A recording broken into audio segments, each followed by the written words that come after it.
Nous nous sommes mariés il y a plusieurs mois. Après environ une année, le petit Billy Paul vint sur la scène. Oh, elle était presque morte. Et comment j'escaladais les marches quand le petit bonhomme était en train de naître. Et dès qu'il est né, je l'ai entendu pleurer et j'ai crié. J'ai dit, merci Seigneur. C'est un garçon et son nom sera appelé Billy Paul. Beaucoup d'entre vous connaissent mon fils Billy Paul. Sa mère est morte quand il n'était qu'un petit bébé. Et je l'ai amené partout. La nuit, nous ne pouvions pas nous payer assez de charbon pour maintenir le feu. Donc, je mettais sa bouteille sur mon épaule comme ceci. Et la nuit, je la gardais chaud pour lui quand il se réveillait pleurant pour sa mère. Je lui mettais la bouteille dans sa bouche. Et elle me demandait, quand elle était mourante, de toujours rester avec Billy. Et nous avons été des vrais copains. Et donc, partout où je vais, je prends Billy et il est resté avec moi.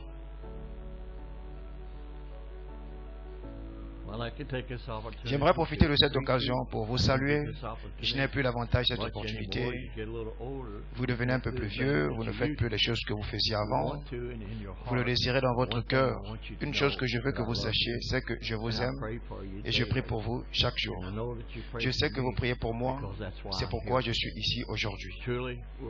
Vraiment, nous sommes un peuple béni. Je veux juste profiter de cette occasion pour vous dire que Dieu vous bénisse.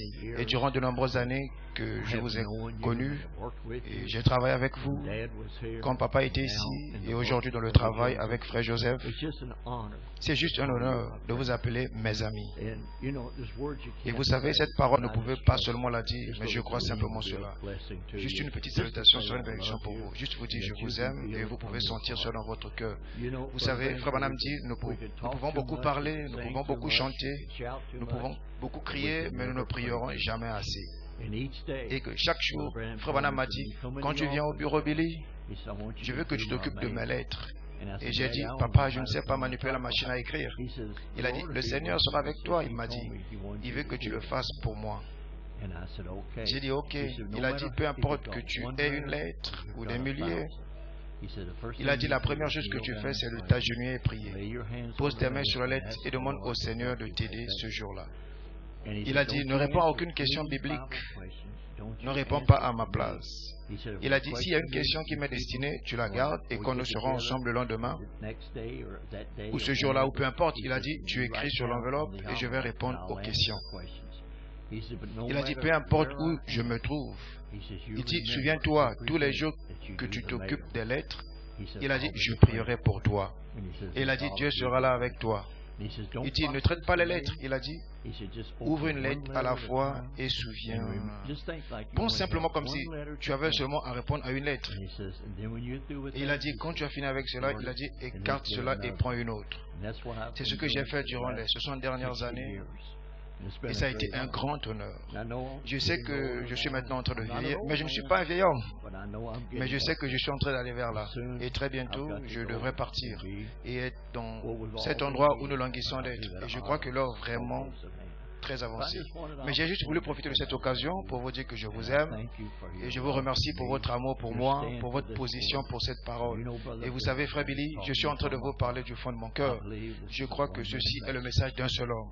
C'est un message parfait. Il n'y a pas d'erreur. Il y a beaucoup de voix. Mais pour moi et ma maison, nous ne suivrons qu'une voix, qui est la voix de Dieu pour nous en ce jour. C'est parfait. Ça n'a pas besoin d'interprétation. Ça s'interprète seul. Et je pensais il y a quelques jours, je vais avoir 83 ans. Dans mon cœur, dans mon corps, je me sens si vieux. Je sais que j'en ai l'apparence. Mon épouse a dit que j'agis comme... Non, je ne veux pas. Si ce n'était pas pour elle, je ne serais même pas vivant aujourd'hui. Mais c'est juste l'idée d'être capable de t'exprimer. Ce message est tout pour moi. C'est parfait. Que Dieu encourage votre cœur à rester avec cela. Et il y a des choses que nous ne comprenons pas.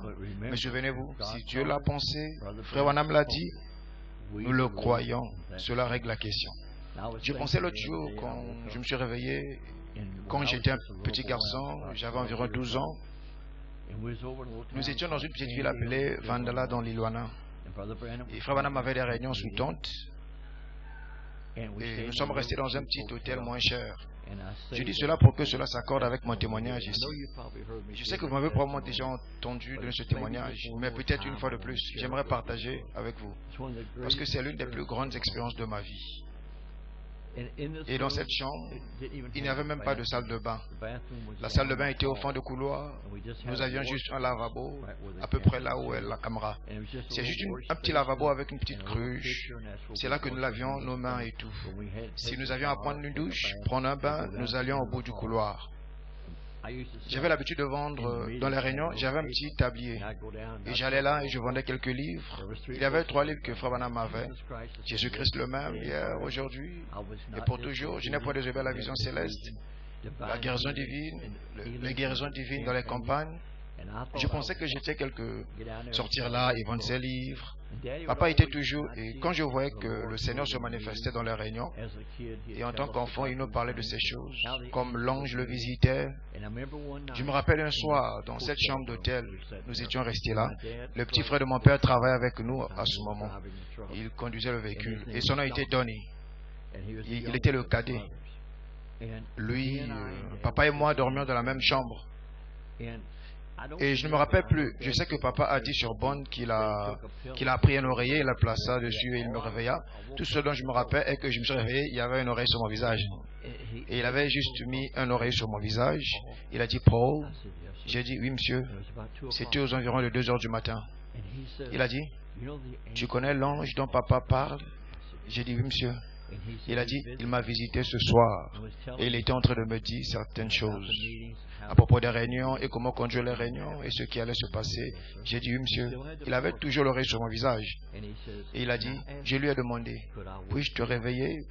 Puis-je réveiller mon frère Donny? Et il a dit que l'ange a dit, tu peux réveiller Billy. Et il a dit, peut-il te voir? Et l'ange a dit, oui. Il a dit, excusez-moi. Et il a dit, quand papa enlèvera l'oreille de ton visage, il a dit, tu sais là où se trouve le lavabo? J'ai dit, oui monsieur. Il a dit, il se tiendra là et tu pourras le voir. Et j'ai dit, ok. Souvenez-vous, j'avais juste 12 ans. Et il a enlevé l'oreille de mon visage. Je pensais que ce serait un ange volant avec des ailes. Ce n'était pas ainsi. Là se tenait un homme dans cette chambre, vêtu de blanc éclatant. Il avait les bras croisés comme ceci, les cheveux jusqu'aux épaules. Il se tenait là. Je me rappelle d'une chose qui était si impressionnante pour moi. Il n'a jamais dit un mot. Il parcourait la chambre du regard, mais ses yeux étaient focalisés sur mon papa. Chaque mouvement était focalisé sur mon papa. Et je peux même voir cela maintenant. Ses yeux parcouraient la chambre, il me regardait, il regardait mon oncle. Il regardait de nouveau tout autour comme ceci. Il bougeait un peu sa tête, mais ses yeux ne quittaient jamais les yeux de papa. Et j'ai attrapé papa parce que je ne savais pas. C'était un homme qui se tenait là dans la chambre, près de la fenêtre. Et j'ai fait tout ce que papa m'a dit. Il a dit, ne crains point, fils. Il a dit, il a été envoyé de la présence du Dieu Tout-Puissant. Il a dit, il ne va pas te faire de mal. Il a dit, il sera une bénédiction. Juste pour être proche de papa, pour qu'il m'aide. Il est passé de cette forme humaine, juste comme Frère Branham le décrit. Et là, je ne vais pas dire la colonne de feu. C'était comme un brouillard, une lumière, une vapeur. Il s'est comme volatilisé. Il est allé vers la fenêtre et est sorti de la chambre comme ça. Et quand il est sorti, un arc-en-ciel est entré juste par la même fenêtre et est resté pendant des heures. À minuit, à 2 heures, dans une chambre sombre, il est resté là. Et cette colonne de feu, oh, excusez-moi. Et cet arc-en-ciel est resté dans la chambre. Je sentais une présence. Et plus tard, j'ai demandé à mon papa pourquoi cela était arrivé. Et il a dit, parce que je voulais que tu le vois. Il a dit, Dieu t'a appelé à travailler avec moi, Billy. Je voulais que tu le vois, afin que tu saches que ce que papa disait était la vérité. Non que je doutais de cela, mais c'était une telle expérience, une si grande expérience. Vous savez, toute ma vie, j'ai voyagé. Mon travail, c'était de faire entrer, faire sortir papa des réunions. Quelquefois, je le laissais rester pendant longtemps. Quelquefois, je faisais sortir plus tôt. Vous savez, je n'étais qu'un jeune garçon. Je continuais à faire ce qu'il disait, je distribuais les cartes de prière, je l'emmenais les gens vers lui. Quelquefois, je le laissais rester longtemps. Il disait, Billy, tu m'as laissé rester trop longtemps ce soir. Il a dit, demain ne donne pas les cartes de prière. Papa est très fatigué. Quand on rentrait, je pleurais, j'étais bouleversé parce que j'avais gâché la prochaine réunion. Quelquefois, je le faisais sortir plus tôt. Il me disait, tu pouvais me laisser rester un peu plus longtemps. Oh, c'était un temps difficile. Mais oh, quel merveilleux moment. J'ai vu des gens, toutes sortes de maladies. Je pensais l'autre soir, vous savez, vous suivez les journaux, ils nomment cette maladie et ils changent de nom. Mais c'est tout simplement les démons. C'est tout simplement des démons. Et quand l'ange l'a rencontré, il a dit, si tu amènes les gens à te croire, rien ne te résistera à ta prière, pas même le concert. Et je suis un témoin devant vous aujourd'hui, qu'il est le même hier, aujourd'hui et éternellement. Et pas un seul instant, depuis que j'ai vu cet ange dans cette chambre, que je peux vous dire exactement, pas frère Billy, mais cette présence. Je peux dire quand il est proche, et même avant que papa ait dit, vous savez, j'attends quelque chose. Je peux être dans l'auditoire, organisant la ligne de prière, ou faisant le huissier, ou peu importe. Ce que j'étais en train de faire, je peux dire exactement cet ange venait sur l'estrade. Quelquefois, avant même que papa dise il est ici, je savais qu'il était là. Ça ne fait pas de différence quelle maladie c'était, je savais qu'elle allait quitter, et tout allait être bien. Et il a dit, si tu amènes les gens à te croire. Je disais à quelqu'un l'autre jour, j'ai dit, j'ai vu des gens être amenés, bien portants, s'asseoir là et se moquant, et on les a fait sortir morts. J'en ai vu qu'on amenait paralysé, j'en ai vu qu'on amenait sur une civière, il allait mourir. Je l'ai vu sortir en vie et bien portant. Crois seulement. Je veux juste dire, Dieu vous bénisse. En ceci, je veux juste vous transmettre ma petite salutation. Si je ne vous rencontre pas personnellement, je vous rencontrerai ce jour-là. J'avais le privilège, quand il était ici, d'enregistrer ces interviews et de les organiser. Je ne sais pas comment ça sera de l'autre côté. Je sais juste que je serai là-bas par sa grâce. J'ai dit que Dieu m'a béni plus que tout autre homme. Premièrement, il m'a permis d'être son fils. Il m'a choisi. Il a permis que je sois fils d'un prophète et d'être frère d'un prophète et de travailler avec tous les deux prophètes durant toute ma vie. En vérité, j'ai été un homme béni. Tout ce que nous avons à faire, c'est appuyer sur le bouton play et obéir. Que Dieu vous bénisse et souvenez-vous, si Dieu l'a pensé, Frère Branham l'a dit, je le crois. Cela règle la question. Dieu vous bénisse.